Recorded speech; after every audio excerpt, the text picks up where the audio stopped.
بسم اللہ الرحمن الرحیم الحمد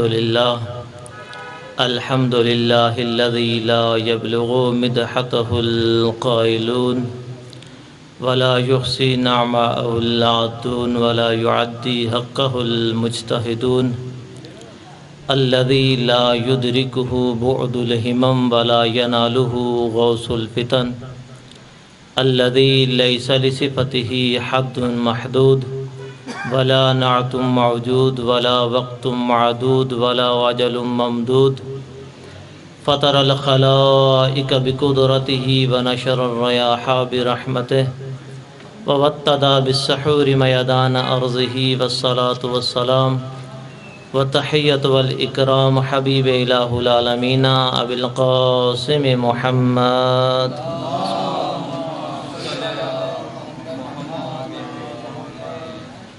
وعلى آله الطيبين الطاهرين المعصومين قال الله الحكيم في كتابه المجيد بسم الله الرحمن الرحيم فاذكروني أذكركم واشكروا لي ولا تكفرون. درود پڑھیے محمد و آل محمد.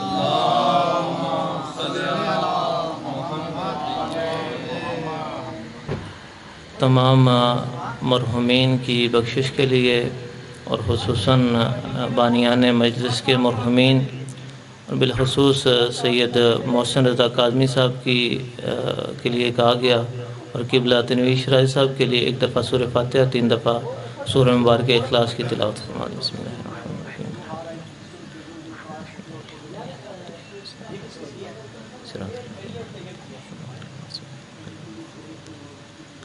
بسم اللہ الرحمن الرحیم. بسم اللہ الرحمن الرحیم. بسم اللہ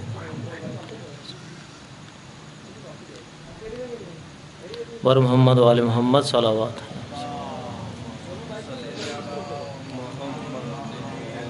تمام مرحومین کی بخشش کے لیے بانیان صف اعضاء کی اس مجلس کی قبولیت کے لیے بیماروں کی شفا یابی کے لیے حاجت مندوں کی حاجات کی برابری کے لیے بے اولاد افراد کو اولاد صالح کے لیے اور حجت دورہ امام عصر و زمان کے ظہور میں تعجیل کے لیے بآواز بلند صلوات.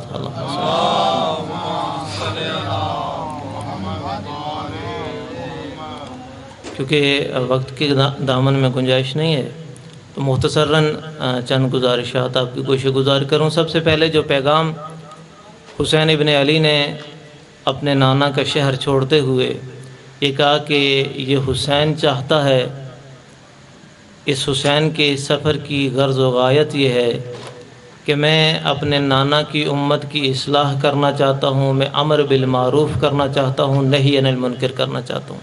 بس 2 جملوں میں ایک چھوٹا سا واقعہ آپ کی توجہ امام کے اس پیغام کی طرف ہو جائے، پھر انشاءاللہ فضیلت کے 1-2 جملے. مکہ فتح ہوا، پیغمبر مکہ میں وارد ہوئے. کچھ ہی دنوں میں ایک عورت نے چوری کی، وہ چوری ثابت ہو گئی. اب جب چوری ثابت ہو جائے تو اس کے اوپر حد جاری کرنا پڑتی ہے. اب وہ عورت جس خاندان سے تھی، بنی مخزوم قبیلے سے تھی، وہ اپنا اثر رسوخ رکھتے تھے. وہ یہ چاہتے تھے کہ اگر حد جاری ہوگی تو ہماری مکہ میں بے عزتی ہو جائے گی، ہماری عزت افزائی نہیں ہوگی، ہمارے لیے وہ باعث شرم ہوگا. تو انہوں نے رسول خدا صلی اللہ علیہ وسلم کے پاس بیٹھنے والے کچھ افراد سے کہا کہ آپ ہمارے سفارشی بن جائیں، رسول کی بارگاہ میں جا کے ہماری طرف سے سفارش کریں کہ ہمیں اس سزا سے خلاصی دے دی جائے، اس سزا کو ہم سے مؤخر کر دیا جائے یا کینسل کر دیا جائے. وہ جیسے ہی افراد رسول خدا کے پاس آئے، آ کے یہ گزارش کی تو کہتے ہیں کہ پیغمبر گرامی قدر کے چہرے پہ جلال آیا اور کہتے ہیں کہ میں حدود الہی کو برقرار کرنا چاہتا ہوں اور تم اس کے خلاف سفارشیں لے کے آتے ہو. میں اللہ کے احکام کو نافذ کرنا چاہتا ہوں اور تم ترک کروانا چاہتے ہو. میں خدا کے دین پہ عمل کروانا چاہتا ہوں اور تم سفارشیں لے کے لوگوں کو ان اعمال کو خراب کرنا چاہتے ہو. میں تمہاری اخروی زندگی کو بہتر کرنے کے لیے آیا ہوں اور تم اپنی صداؤں کو اپنی آخری زندگی میں منتقل کرنا چاہتے ہو. یہ جان لو محمد عربی کے جسم میں جب تک جان ہے اپنے دشمن کو چھوڑ دیں گے، لیکن کسی ایسے بندے کی سفارش قبول نہیں کریں گے کہ جو حدود الہی کو پامال کرنے والا ہو۔ کبھی بھی آپ دیکھتے ہیں جب مکہ فتح ہوا، پیغمبر وارد ہوئے، اپنے تمام دشمنوں کو بخش دیا، جنہوں نے پیغمبر گرامی قدر کو تکلیفیں دیں، عذاب پہنچائی، سب کو بخش دیا، حتیٰ کہ محبوب چچا کے قاتل کو بھی معاف کر دیا۔ وہ پیغمبر جو اپنے محبوب چچا کے قاتل کو بخش دیتا ہے، وہ کہتا ہے کہ اس معاملے میں کسی طرح بھی کمپرومائز نہیں کروں گا، حدود الہی کو پامال نہیں کروں گا۔ یہی ہمارے معاشرے کی بدقسمتی ہے کہ ہم جانتے ہیں ہمارا کوئی دوست، ہمارا کوئی پیارا مجرم ہے، لیکن جھوٹی قسمیں کھانے کے لیے پہنچ جاتے ہیں۔ اسے بچانے کے لیے ہمارا اپنا عزیز سزا سے بچ جائے، دین الہی پامال ہوتا ہے تو ہو جائے۔ دین الہی کی پامالی کی ہم بالکل حیا نہیں کرتے، دین کے خراب ہونے کا، دین کے اعمال کو مسخ کرنے کی پرواہ نہیں کرتے، اپنے رشتے کی پرواہ کرتے ہیں۔ وجہ یہ ہے کہ دین ہمارے دلوں میں اس طرح داخل نہیں ہوا جس طرح ہماری ذاتی محبتیں ہمارے دلوں میں داخل ہیں۔ وہ ذاتی محبتیں ہمیں اس طرف جانے نہیں دیتی کہ ہم اپنے عزیز و اقارب کی محبت پہ، دین کی محبت پہ ان کی محبت کو قربان کر دیں۔ ہم جب عدالت میں جاتے ہیں تو وہ جو اسٹامپ پیپر ہوتے ہیں، یہ جو حلفی بیان حلفی جمع کرواتے ہیں، بیان حلفی کا مطلب قسم ہوتی ہے کہ میں یہ حلفیہ بیان دے رہا ہوں، وہ بھی جھوٹے اٹھا دیتے ہیں، قسمیں جھوٹی اٹھاتے ہیں، بیان حلفیاں جھوٹی داخل کروا دیتے ہیں۔ یہ ہماری مسلمان نہیں ہے، یہ ہمارا دین ہے، جبکہ پیغمبر کی شریعت میں پیغمبر کے پاس کوئی رعایت نہیں ہے اس کام کے لیے۔ جب آپ کا رشتہ دار، آپ کا قریبی، آپ کا بیٹا، آپ کی بیٹی، آپ کا کوئی عزیز مجرم ہے تو وہ مجرم ہے، اس وجہ سے نہیں بچنا چاہیے۔ پیغمبر کے یہ الفاظ ہیں اسی روایت میں، کہا کہ اگر میرا اپنا بھی کوئی جرم کرے گا تو حدود الہی کو پامال نہیں ہونے دوں گا، حدود الہی کا خیال رکھ کے اس کے اوپر عمل پیرا ہوں گا۔ خدا کی بارگاہ میں دعا یہی کہ خدا ہمیں دین کو سمجھنے کی اور دینی اقدار کے اوپر عمل کرنے کی، اور اپنا تمام جو بھی ہمارے اثاثے ہیں، ہماری محبتیں ہیں، اسے دین پہ قربان کرنے کی توفیق عطا فرمائے۔ پروردگار عالم نے اپنے لا ریب و بے عیب کتاب میں یہ ارشاد فرمایا کہ فاذکرونی اذکرکم واشکروا لی ولا تکفرون، کہ تم میرا ذکر کرو۔ درود پڑھے گا محمد و آل محمد پر۔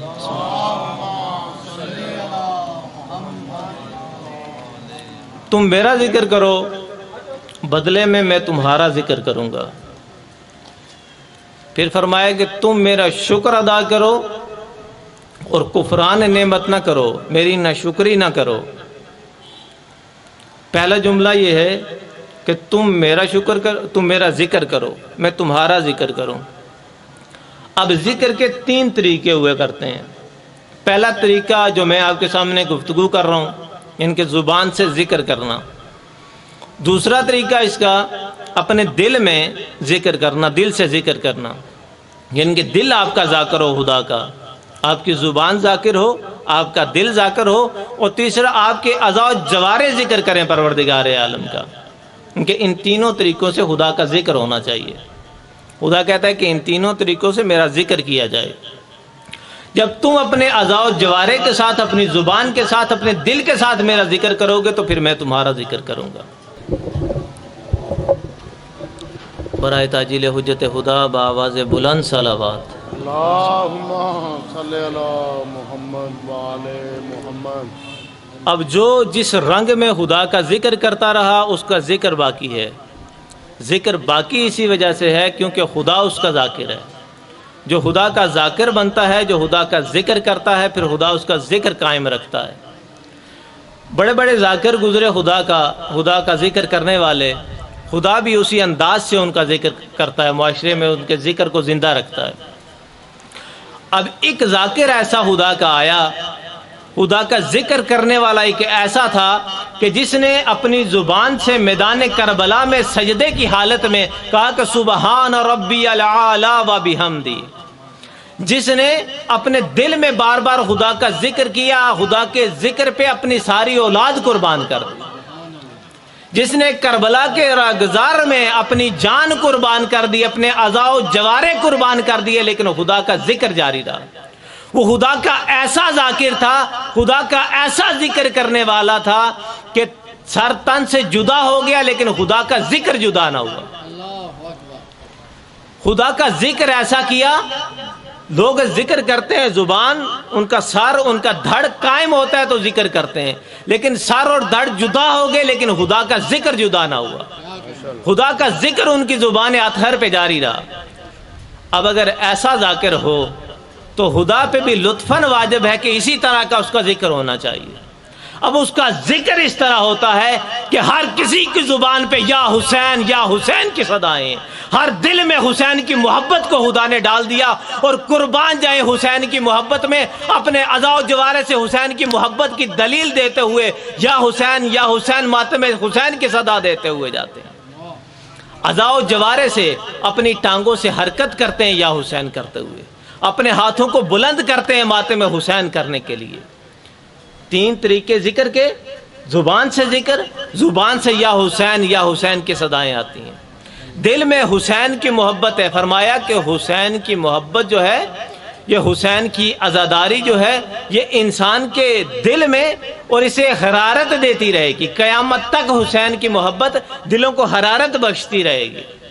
میرے بھائی، ذاکر اہل بیت، شاعر اہل بیت تشریف لا چکے، ان کے لیے بآواز بلند صلوات پڑھیے گا۔ اللہم صلی علی محمد وعلی محمد۔ بس وقت کے دامن میں گنجائش بھی نہیں ہے، مختصر صرف دو جملے۔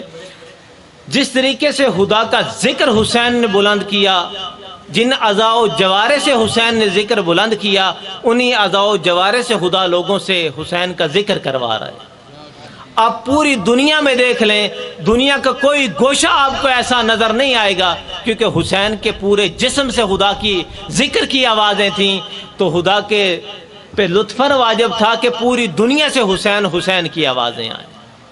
دنیا کا کوئی گوشہ، کوئی کونا ایسا نہیں ملے گا کہ جہاں حسین کا ذکر باقی نہ ہو، جہاں حسین کی عزاداری باقی نہ ہو۔ اور یہ عزاداری مظلوم کربلا، خمینی بت شکن کا یہ جملہ ہے کہ ہمارے مسلک کی، ہمارے مذہب کی، ہر مسلک اور مذہب کی کچھ بنیادیں ہوتی ہیں، اس کی کوئی پہچان ہوتی ہے۔ خمینی بت شکن یہ کہتے ہیں مکتب اہل بیت کی جو پہچان ہے، اس کی جو اساس ہے، وہ عزاداری مظلوم کربلا ہے۔ ہمیں جس چیز نے زندہ رکھا ہے، کہا کہ اگر کسی مسلک میں یہ شور و غوغا نہ ہو، کسی میں ماتم نہ ہو، کسی میں آہو فغا نہ ہو، تو وہ مسلک زندہ نہیں رہ سکتا۔ ہمارے مسلک، ہمارے مذہب کے زندہ رہنے کی دلیل یہ ہے کہ ہمارے ہاں وہ شور و غوغا بھی موجود ہے، ہمارے ہاں ذکر حسین بھی موجود ہے اور ماتم حسین بھی موجود ہے۔ کہا کہ عزاداری مظلوم کربلا وہ واحد چیز ہے جس نے شیعوں کو زندہ رکھا ہوا ہے۔ شیعوں نے اس ذکر کو زندہ نہیں رکھا، شیعوں کو اس ذکر نے زندہ رکھا۔ عزاداری مظلوم کربلا کو آیت اللہ آقائے علی رضا پناہیان کہتے ہیں، ایران کے بہت بڑے عالم دین ہیں۔ اخلاق کے عنوان سے بہت اچھی گفتگو لوگوں کے کردار سازی کے حوالے سے، وہ کہتے ہیں کہ اگر ایک بندہ صبح سے شام تک مجالس سنتا رہے، یہاں سنی، اگلی جگہ سنی، اگلی جگہ سنی، مجالس سنتا رہے اور کسی ماتمی جلوس میں شرکت نہ کرے، تو مجالس فقط سننا اس کے لیے فائدہ نہیں ہے۔ ماتمی جلوس میں شرکت نہ کرے تو فقط مجلس سننا کافی نہیں ہے۔ دلیل کیا دیتے ہیں؟ کہتے ہیں کہ ہم سے خدا نے تقاضا محبت کا نہیں کیا، مودت کا تقاضا کیا ہے۔ محبت فقط آپ کے دل میں ہونا کافی ہے، مودت کا اظہار کرنا پڑتا ہے۔ کہتے ہیں مودت کا اظہار یہ ہے کہ چوکوں میں، گلیوں میں نکل کے یا حسین کی صدائیں دیتے ہوئے ماتم حسین بلند کی جائے۔ یہ ماتم حسین کرنا یہ مودت کی دلیل ہے۔ کہتے ہیں کہ نکلو، گلیوں میں نکلو، چوکوں میں نکلو، چوراہوں میں نکلو، یا حسین کی صدائیں دیتے ہوئے نکلو، ماتم حسین کرتے ہوئے نکلو۔ اور کہتے ہیں عزاداری کو معمولی چیز نہ سمجھو۔ حوزہ علمیہ قم کی بنیاد رکھنے والے آیت اللہ حسین بروجردی، علماء کے نزدیک بہت بڑا مقام امام خمینی کے استادوں میں۔ آیت اللہ حسین بروجردی کا وہ کہتے ہیں عمل یہ تھا کہ ماتمیوں کی عظمت اور شان اور رفت بتانے کے لیے جہاں ماتمی جلوس گزرتے تھے ان کے پاؤں کی گرد کو اٹھا کے اپنی آنکھوں سے لگایا کرتے تھے. یہ ماتمیوں کی شان ہے. کہا کہ ماتمی جلوسوں میں، عزاداری کے جلوسوں میں شرکت کیا کرو. کیوں؟ تمہارا یہ عزاداری کے جلوسوں میں شرکت کرنا اس بات کی دلیل ہے کہ تم خدا کے اس فرمان پہ عمل کرتے ہو. خدا نے کہا فاذکرونی اذکرکم، تم میرا ذکر کرو میں تمہارا ذکر کروں گا. تم نے خدا کا ذکر کیا، حسین نے ذکر کیا خدا نے حسین کا ذکر باقی رکھا. جگہ جگہ حسین کا ذکر موجود ہے. میرے بھائی مجھے اشارہ دے رہے ہیں، تو فقط ایک جملہ مصیبت کا پڑھ کے آپ کی زحمت کو تمام کروں. باتیں تو اور بھی کرنی تھی عزاداری کے عنوان سے. بہرحال یہ بھی اگر حسین کی بارگاہ میں عبادت شمار ہو جائیں تو ہمارے لیے تو شہ آخرت ہے. میرے عزیزو، جب کربلا کا ذکر آتا ہے تو پیاس کا ذکر آتا ہے. جب کربلا کا تذکرہ کیا جاتا ہے تو پانی کا تذکرہ کیا جاتا ہے. کہتے ہیں کہ جب غر کے قافلے نے آ کے حسین ابن علی کو روکا، حالت یہ تھی، غر کے قافلے کے لوگ بیان کرتے ہیں ہماری حالت یہ تھی، ہمارے گھوڑوں کی زبانیں پیاس کی وجہ سے باہر آ چکی تھیں. ہماری اپنی حالت یہ تھی کہ ہم سمجھتے تھے کہ اب ہماری روح کو سینسری سے پرواز کر جائے گی. بس اگر کچھ دیر پانی نہ ملے تو ہم زندہ باقی نہیں رہیں گے. کہتے ہیں کہ جیسے ہی حسین کے پاس پہنچے تو حسین نے کہا باقی معاملات بعد میں دیکھے جائیں گے، پہلے جتنا پانی ہے ان کے گھوڑوں کو بھی سیراب کرو، ان کی سواریوں کو سیراب کرو، انہیں بھی سیراب کرو. حسین کے بھائیوں نے، حسین کے جانثاروں نے انہیں سیراب کرنا شروع کیا، پانی پلاتے پلاتے. اس لشکر غر کا ایک سپاہی یہ کہتا ہے میری حالت یہ تھی کہ مجھے مشک نظر نہیں آتی تھی. حسین کے ساتھی مجھے پانی پلاتے تھے، میرے ہاتھ ادھر جاتے تھے، مشک ادھر جاتی تھی. میں نے دیکھا کوئی اتنا کریم ہے حسین ابن علی، جیسے میری حالت دیکھی دوڑ کے میرے پاس پہنچے، اپنے چلوں میں پانی لے کے مجھے سیراب کرنا شروع کیا.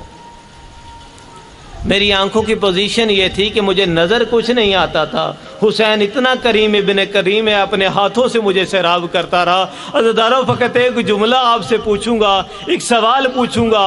حسین جو لوگوں کے گھوڑوں کو سیراب کرے، حسین جو نظر سے عاری ہو چکے لوگ اپنے ہاتھوں سے سیراب کریں، آیا جب حسین اپنے 6 ماہ کے علی اصغر کو لے کے میدان کربلا میں پہنچے، حسین کے علی اصغر کو بھی اسی طرح سیراب کیا گیا. نہ عزادارو، جو گھوڑے کو تیر مارے جاتے ہیں میدان جنگ میں، اس تیر کے ساتھ حسین کے علی اصغر کو سیراب کر دیا گیا.